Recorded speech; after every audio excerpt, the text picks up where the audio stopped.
वज़ीर इत्तलात और नशरियात फवाद चौधरी ने कहा कि ECL के मामले पर सुप्रीम कोर्ट के तफसीली फैसले के मुताबिक बाद नामों पर गौर किया जाएगा।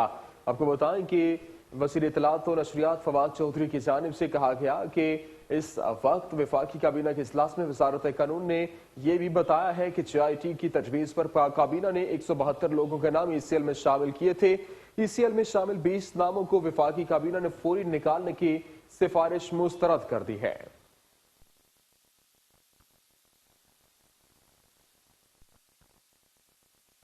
वज़ीर इत्तलात और नशरियात फवाद चौधरी ने PID में कॉन्फ्रेंस की और वफाकी काबीना के इजलास की सूरत हाल से आगाह किया।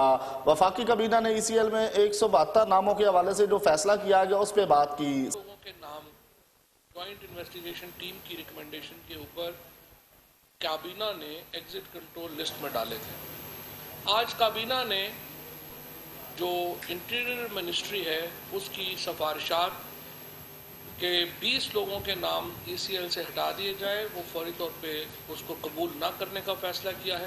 कैबिनेट कमेटी तश्कील दी गई है जिसमें डॉक्टर फरोग नसीम साहब होंगे, शहरयार आफरीदी होंगे, शहजाद अकबर साहब होंगे और इसके सेक्रेटरी इंटीरियर जो हैं वो भी इस कमेटी का हिस्सा होंगे।